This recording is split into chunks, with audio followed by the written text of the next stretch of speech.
Students, आज का हमारा टॉपिक है सम मोर नॉलेज अबाउट ट्रेपेजियम। तो चलिए, ये हमारा एक ट्रेपेजियम आपको दिख रहा होगा। ये एक ट्रेपेजियम है, ये ट्रेपेजियम है। तो हमें क्या है कि इसका एरिया निकालना है। तो ये हमारा फर्स्ट पार्ट है वीडियो का ट्रेपेजियम के बारे में। तो इसलिए अभी तो हम बहुत इजी वे में इसका एरिया निकालते हैं, फिर बाद में इसका असली फार्मूला जो है वो देखेंगे। तो अभी तो हमें बहुत इजी वे में इसका निकालना है, तो निकाल लेते हैं। चलिए, तो चलिए हम सबकी वैल्यू कुछ कुछ मान लेते हैं। हमें सबके लिए वैल्यू चाहिए, तो इसकी वैल्यू हो जाएगी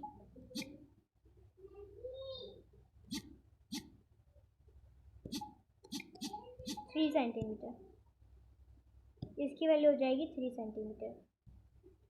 अगर उसकी वैल्यू 3 सेंटीमीटर है, यानी इसकी भी 3 सेंटीमीटर है, इसकी वैल्यू हो जाएगी 3 सेंटीमीटर।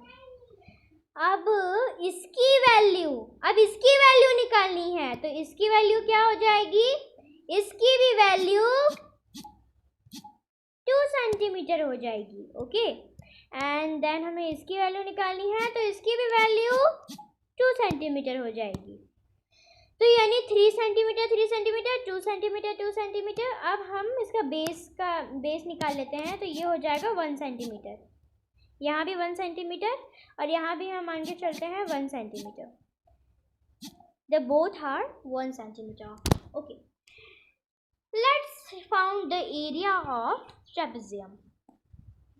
तो अब हमें, वैसे तो इसका एक फॉर्मूला होता है, लेकिन अभी मैं बहुत इजी वे में आपको बता देती हूँ इसका एरिया हम कैसे निकालेंगे।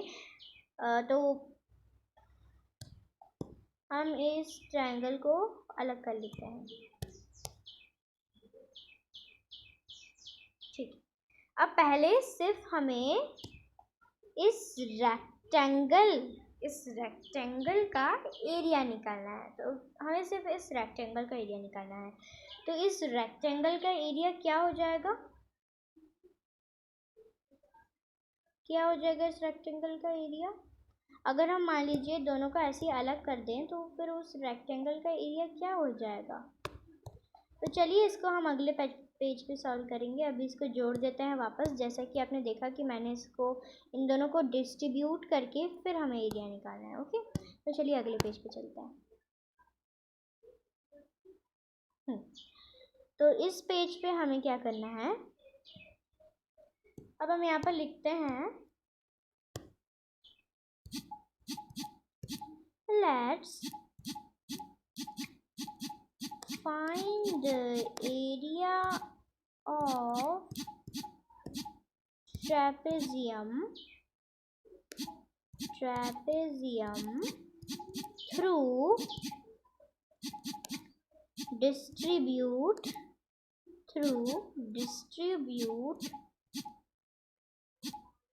let's find the area of trapezium through distribute the two triangles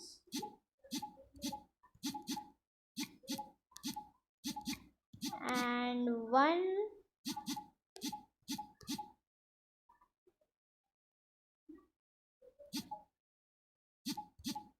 rectangle।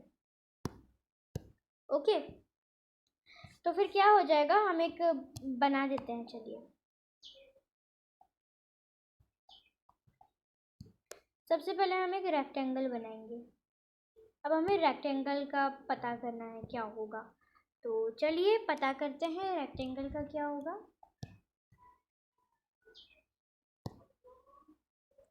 इसके लिए हमें यहाँ पर इक्वल का साइन देना होगा। तो रेक्टेंगल का एरिया हम मानेंगे,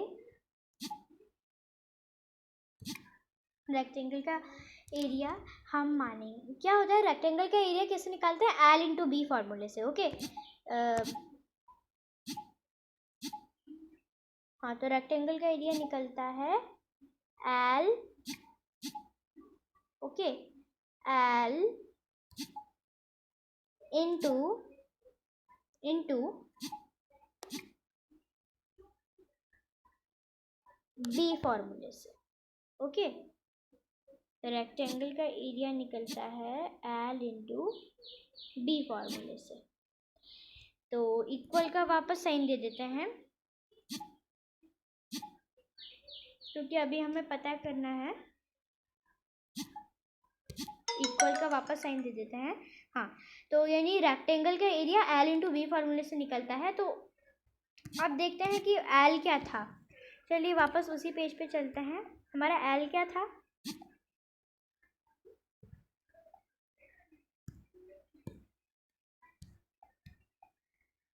हाँ, एल मतलब लेंथ होती है ना, तो इसकी लेंथ है 3 और इसकी ब्रेथ है 2, मीन्स 3 इंटू 2। तो हम यहाँ पर लिख देंगे 3, ओके, 3 इंटू 2, 3 इंटू 2। तो 3 इंटू 2 की वैल्यू क्या होगी? 6 सेंटीमीटर स्क्वायर। ये हो गया। ओके, अब हम फिर पहले ट्रायंगल का निकाल लेते हैं। पहले ट्रायंगल का एरिया, पहले एक ट्रायंगल बनाएं।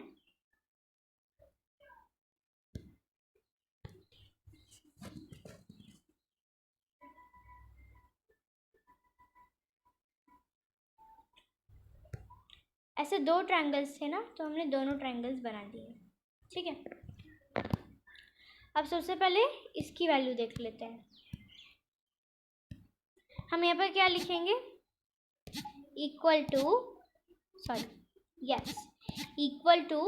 तो हमारा ट्रायंगल का क्या फॉर्मूला था ट्रायंगल का एरिया निकालने का?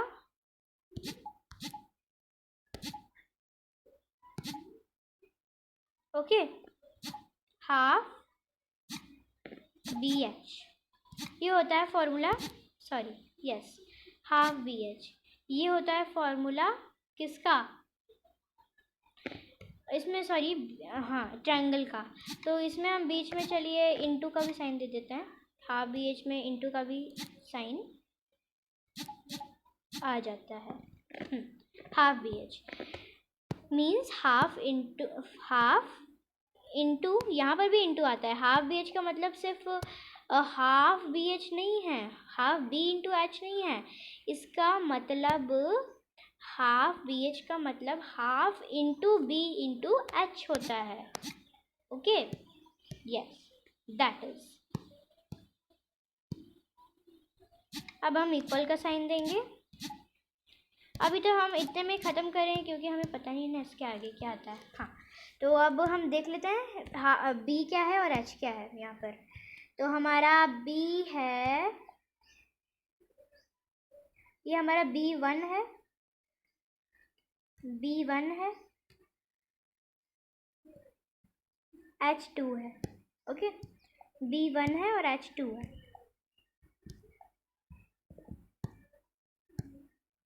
B1 है, H2 है, means half upon 2 into 1 into 2, ये होगा फॉर्मूला इसका, 1 इंटू 2। ओके, तो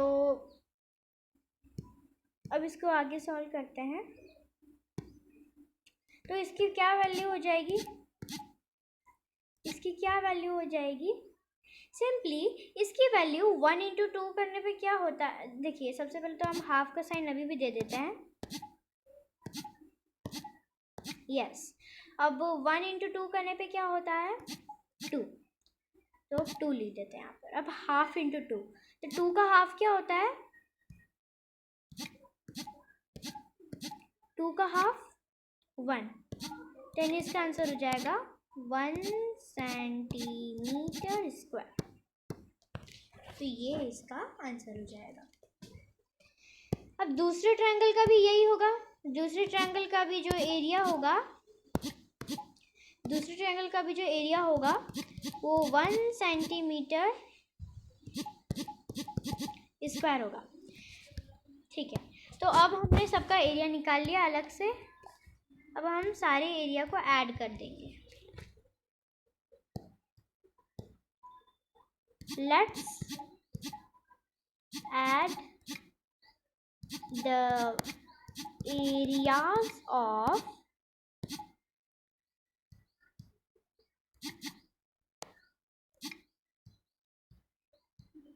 let's add the area of a rectangle,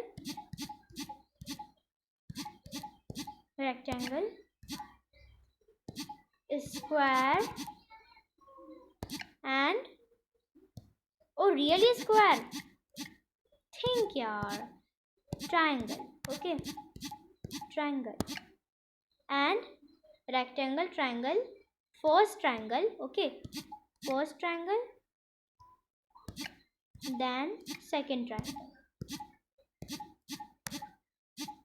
second triangle, okay। तो अब सबकी वैल्यू लिख देते हैं, सबकी वैल्यू। तो रेक्टेंगल की क्या वैल्यू थी? 2, उसका एरिया 2 निकला था ना। चलिए अगले पेज, पहले वाले पेज पे चलते हैं, एक बार और देख लेते हैं। हाँ नहीं सॉरी, इसका एरिया 6 निकला था, फिर इसका एरिया 1 निकला था, इसका भी एरिया 1 निकला था, 6 1 1, ओके ओके। सो रेक्टेंगल का एरिया होगा 6, इसका एरिया है 6 प्लस फर्स्ट ट्रायंगल का एरिया 1 प्लस सेकेंड ट्रायंगल का एरिया भी 1। तो इसका इक्वल क्या हो जाएगा? इसका आंसर 6 + 1 + 1, तो इसका क्या आंसर हो जाएगा? इसका क्या आंसर हो जाएगा? चलिए लाइन को थोड़ी सीधी कर देते हैं। हाँ, इसका क्या आंसर हो जाएगा? Yes you are right, 8। So the total area of the trapezium is 8 centimetre square. यहाँ पर लिख देते हैं 8 सेंटीमीटर स्क्वायर। तो ये होल ट्रेपेजियम का एरिया यही हो जाएगा, ओके। यानी इस पूरे ट्रेपेजियम का एरिया है, क्या है? इस पूरे ट्रेपेजियम का एरिया क्या है? 6 सेंटीमीटर स्क्वायर, ओके। इस पूरे का एरिया है 6 सेंटीमीटर स्क्वायर, ओके। सो अगर आपको इसकी स्क्रीनशॉट लेनी है तो आप ले सकते हैं, फर्स्ट पेज की, सेकंड पेज की, थर्ड पेज की। सो thank you for watching my video. Please like and subscribe, okay. Have a great day. Bye.